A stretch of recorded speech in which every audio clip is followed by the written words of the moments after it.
Buat kemampuan kamera, mendingan iPhone 17 Pro Max atau Vivo X300 Pro yang baru sih? Kita tes yuk! Disclaimer, walaupun saat ini saya sedang berada di Disneyland Shanghai atas expense-nya Vivo, tapi untuk video perbandingan ini saya tidak diwajibkan untuk memenangkan salah satu apapun ya. Perbandingan yang saya lakukan adalah perbandingan yang murni pendapat saya pribadi. Pertama bahas setup kameranya dulu kali ya. Kalau misalnya iPhone 17 Pro Max ini, dia itu pakai triple kamera, semuanya 48 megapiksel, dan yang kamera utama itu yang 48 megapiksel dengan sensor shift OIS, terus juga 48 megapiksel buat periskop telefotonya, yang hanya punya 4 kali optical zoom, tapi dengan crop sensor ya bisa jadi 8 kali lah. Dan satu lagi adalah ultra wide 48 megapiksel. Untuk kamera depannya, dia ini punya 18 megapiksel yang sensornya tuh sebenarnya agak kotak apa trapesium ya lah ya. Jadi dia bisa punya fitur yang namanya center stage yang nanti akan kita bahas di pas lagi kita bahas kamera depannya. Sementara kalau Vivo X300 Pro ini dia pakai kamera triple 3 juga ya, walaupun dia ada kayak 4 lubang ya, tapi bagian sininya ini cuman ada tulisan APO doang nih, APO kamera, jadi bukan kamera. Nah kameranya itu ada 3. Yang mana kamera utamanya itu 50 megapiksel, OIS juga, terus juga punya 200 megapiksel periskop telefoto kamera. Kemungkinan sih dia prismanya tuh sampai ke sini ya, makanya di bagian sini tuh ya bulat doang. Tapi sebenarnya dia prismanya tuh makan tempat sampai ke sana. Dan dia tuh punya resolusi gede yaitu 200 megapiksel dan 50 megapiksel ultra wide. Sementara untuk kamera depannya dia juga punya sensor 50 megapiksel. Jadi yang kecil-kecil 50 megapiksel dan satunya lagi buat periskop telefotonya 200 megapiksel. Di atas kertas memang lebih menggiurkan Vivo X300 Pro.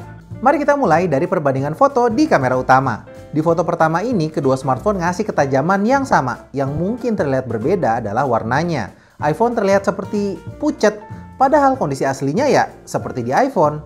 Saya sendiri sih lebih suka warna gonjreng yang siap post ke sosial media kayak di X300 Pro. Cuman kalau kalian suka yang natural, di X300 Pro tuh sebenarnya bisa milih. Ada color profile vivid yang gonjreng dan saya selalu pakai, atau yang Zeiss. Nah, color profile Zeiss ini yang deket ke natural. Buat saya ini lebihnya X300 Pro. Alasan lebih natural hasil foto di iPhone tuh nggak bisa dipakai. Karena di X300 Pro kamu tuh bisa milih. Di bagian dynamic range, saya melihat Vivo X300 Pro lebih bisa mengangkat area shadow dengan lebih baik. Jadi foto di situasi challenging begini, hasil foto X300 Pro bakalan lebih kepake. Selanjutnya untuk low light, Vivo memang ngasih foto yang lebih terang, tapi itu bukan artinya selalu lebih bagus menurut saya. Saya lebih suka skin tone dari iPhone di foto ini. Soalnya kalau di Vivo skin tone-nya jadi lebih putih ya. Tapi kalau buat foto pemandangan di malam hari, saya ngelihat hasil foto Vivo tuh lebih bersih dari noise. Exposure-nya juga lebih baik dan lebih tajam hasilnya. Jadi masalah low light-nya Vivo tuh ya cuma di skin tone aja. Sisanya lebih baik dari iPhone 17 Pro Max. Sekarang kita beralih ke lensa ultra wide. iPhone 17 Pro Max tuh punya sudut ultra wide yang lebih luas, sehingga bisa menangkap lebih banyak objek. Distorsi nggak begitu ngeganggu. Saya tuh sengaja foto di samping tiang ini biar ngelihat tiangnya ini melenghoy atau enggak. Ternyata ya cukup minim. Warna aja yang paling kelihatan. Di iPhone terlihat lebih gloomy karena memang pas saya moto ini ya lagi mendung juga sih. Jadi emang kalau soal akurasi warna, iPhone tuh konsisten ngasih warna yang sesuai sama kondisi asli. Cuman saya lihat iPhone ini tuh ultra wide-nya sangat sensitif sama cahaya. Jadi pas pakai ultra wide di indoor seperti ini, meski di siang hari, noise-nya tuh langsung nongol. Kalau di Vivo X300 Pro masih aman. Small things sih, tapi menurut saya penting untuk di-mention. Nah sekarang ke lensa ketiga, telefoto. Lensa di mana perbedaan kelas terlihat. Sebenarnya wajar jika iPhone tuh kalah buat foto-foto jauh karena secara hardware kalah banget. 48 megapiksel lawan 200 megapiksel. Udah gitu ukuran sensornya juga lebih gede si Vivo X300 Pro. Makanya nggak heran kalau buat foto objek yang jauh mending pakai Vivo X300 Pro. Fungsi lain dari lensa tele adalah buat foto-foto portrait. Sebenarnya portraitnya iPhone itu tuh udah bagus, bokehnya terlihat natural.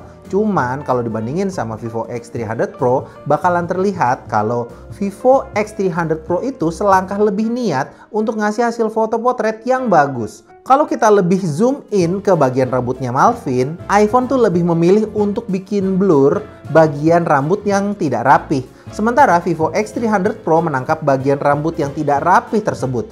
Jadi bisa dibilang object selection Vivo X300 Pro ini ada di level yang berbeda.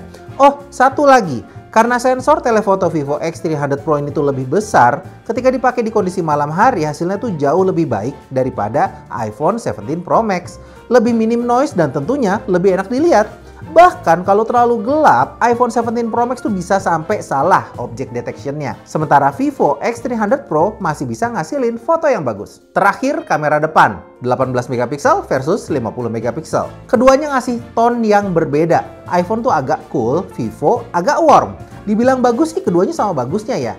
Tapi saya merasa exposure-nya iPhone tuh kayak agak kurang gitu. Jadi kayak terlalu gelap untuk selera saya. Sementara untuk dynamic range-nya sih ya ini sama bagusnya ya. Langitnya terlihat oke, wajah saya juga terlihat manis di kedua smartphone. Jadi ya saya puas sama kamera utama kedua smartphone ini. Cuman buat foto portrait selfie, saya melihat Vivo X300 Pro masih agak salah dalam object selection. Kurang rapi. Nah, itu aja untuk perbandingan foto-fotonya. Overall, saya melihat Vivo X300 Pro lebih baik untuk diajak foto-foto.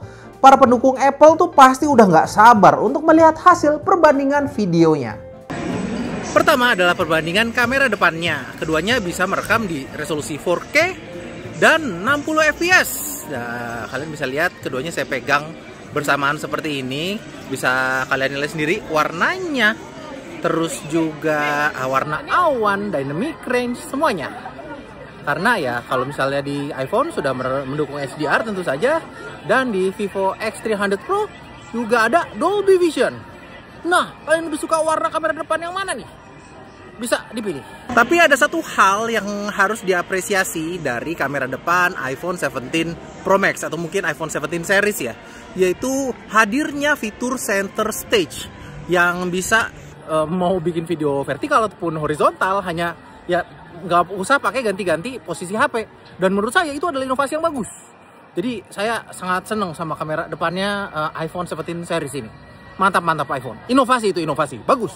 Sementara untuk perekaman video kamera belakang, iPhone 17 Pro Max ataupun Vivo X300 Pro bisa merekam sampai resolusi 4K 120 fps.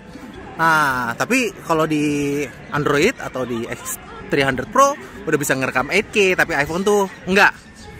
Apakah itu jadi nilai lebih apa enggak? Ya kalian sendirilah yang nentuin lah ya. Karena kalau buat saya sendiri sih saya nggak pernah ngerekam di resolusi 8K gitu. Tapi kalau punya ada opsi bisa ngerekam di resolusi 8K juga kan ya, tentu itu hal yang bagus ya. Kalian juga bisa nilai soal kestabilannya ya. Ini sekarang saya pakai lari. Lebih stabil mana? Karena di Vivo sekarang tuh ada dibilangnya tuh pakai gimbal. Kameranya tuh gimbal. Nah, oke apa enggak nih? Gimbalnya ya kalian lagi yang nentuin, oke? Terakhir buat ngerekam video di 4K 60 fps dan kita pakai buat zoom, ganti lensa, ceng. Nah, keduanya kalian bisa lihat smoothness pergantian lensanya. Kita ulang sekali lagi. Sah, oke. Mendingan mana lagi? Sah, oke. Dan kalau misalnya di iPhone bisa ngerekam sampai 10 kali, dia bisa ngezoom sampai 10 kali dan maksimal di 20 kali di 4K 60 fps. Kalau iPhone mentok di 8 kali saja. Jadi lebih bisa ngezoom in di Vivo X300 Pro ya. Ganti lagi ke sini, terus kita balik lagi ke awal. Sup. Nah, itu dia perbandingannya. Nah, untuk ini adalah perekaman video ketika di malam hari.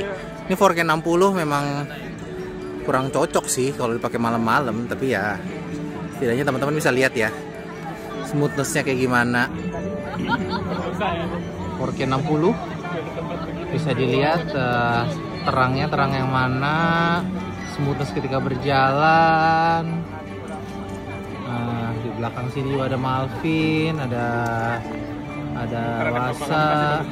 Nah, ini 4K 60 fps di kamera depan. sangat-sangat tidak disarankan untuk menggunakan mode seperti ini, apalagi pas lagi malam-malam. Tapi kan kadang ya kita nggak bisa milih ya. Pas lagi malam-malam mau ngasih lihat, weh ada kembang api, ada apa ya, situasinya kayak gini. Gitu, hasil seperti ini. Bagusan mana? Kalian udah bisa lihat sendiri. Sekarang iPhone juga bisa dual video dan ini perbandingan hasilnya.